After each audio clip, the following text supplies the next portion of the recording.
Mosiah chapter 21. Limhi's people are smitten and defeated by the Lamanites. They meet Ammon and are converted. They tell Ammon of the 24 Jaredite plates. And it came to pass that Limhi and his people returned to the city of Nephi and began to dwell in the land again in peace. And it came to pass that after many days the Lamanites began again to be stirred up in anger against the Nephites. And they began to come into the borders of the land round about. Now they durst not slay them, because of the oath which their king had made unto Limhi, but they would smite them on their cheeks and exercise authority over them, and began to put heavy burdens upon their backs, and drive them as they would a dumb ass.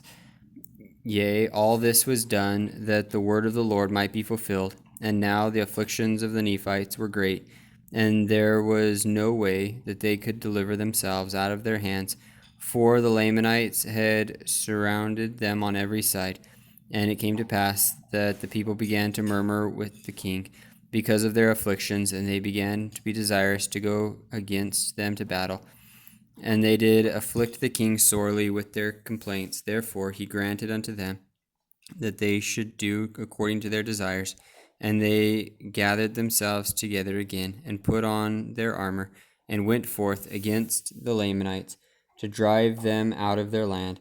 And it came to pass that the Lamanites did beat them, and drove them back, and slew many of them. And now there was a great mourning and lamentation among the people of Limhi, the widow mourning for her husband, the son and the daughter mourning for their father, and the brother for their brethren.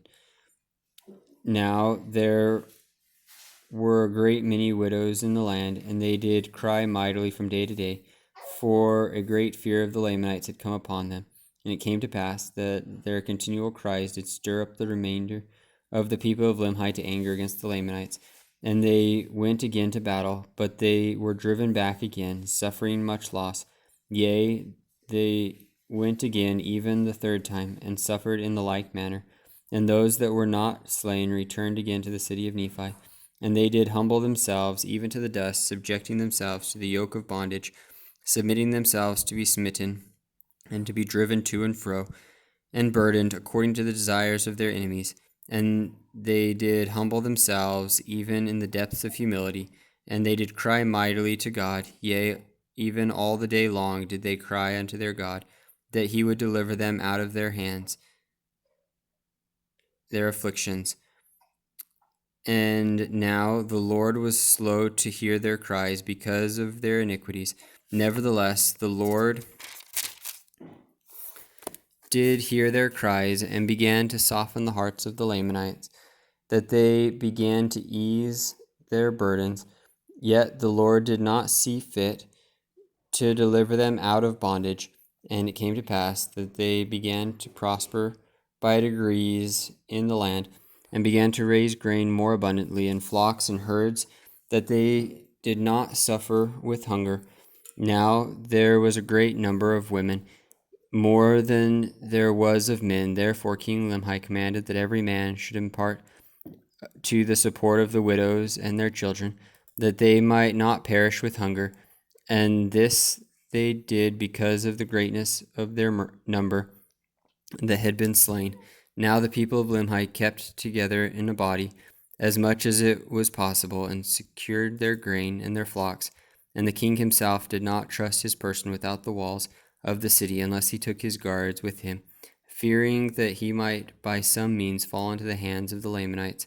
And he caused that his people should watch the land round about, that by some means they might take those priests that fled into the wilderness, who had stolen the daughters of the Lamanites, and that had caused such a great destruction to come upon them. For they were desirous to take them, that they might punish them. For they had come into the land of Nephi by night, and carried off their grain, and many of their precious things. Therefore they laid wait for them. And it came to pass that there was no more disturbance between the Lamanites and the people of Limhi, even until the time that Ammon and his brethren came into the land. And the king, having been without the gates of the city with his guard, discovered Ammon and his brethren, and supposing them to be the priests of Noah, therefore he caused that they should be taken and bound and cast into prison, and had they been the priests of Noah, they would have caused that they should be put to death. But when they found that they were not, but that they were his brethren, and had come from the land of Zarahemla, he was filled with exceedingly great joy. Now King Limhi had sent, previous to the coming of Ammon, a small number of men to search for the land of Zarahemla, but they could not find it, and they were lost in the wilderness. Nevertheless, they did find a land which had been peopled, yea, a land which was covered with dry bones, yea, a land which had been peopled, and which had been destroyed.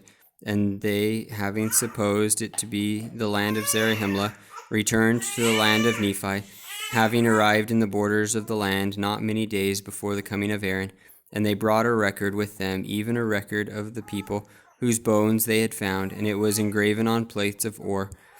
And now Limhi was again filled with joy on learning from the mouth of Ammon that the king Mosiah had a gift from God whereby he could interpret such engravings. Yea, and Ammon did also rejoice. And Ammon and his brethren were filled with sorrow because so many of their brethren had been slain, and also that King Noah and his priests had caused the people to commit so many sins and iniquities against God, and they also did mourn for the death of Abinadi, and also for the departure of Alma, and the people that went with him, who had formed a church of God, through the strength and power of God, and faith on the words which had been spoken by Abinadi. Yea, they did mourn for their departure, for they knew not whither they had fled. Now they would have gladly joined with them, for they themselves had entered into a covenant with God to serve him and keep his commandments. And now, since the coming of Ammon, King Limhi had also entered into a covenant with God, and also many of his people, to serve him and keep his commandments. And it came to pass that King Limhi and many of his people were desirous to be baptized, but there was none in the land that had authority from God. And Ammon, declining doing this thing, considering himself an unworthy servant, therefore they did not at that time form themselves into a church, waiting upon the Spirit of the Lord. Now they were desirous to become even as Alma and his brethren, who had fled into the wilderness. They were desirous to be baptized as a witness and a testimony that they were willing to serve God with all their hearts. Nevertheless, they did prolong the time, and an account of their baptism shall be given hereafter. And now all the study of Ammon and his people, and King Limhi and his people, was to deliver themselves out of the hands of the Lamanites and from bondage.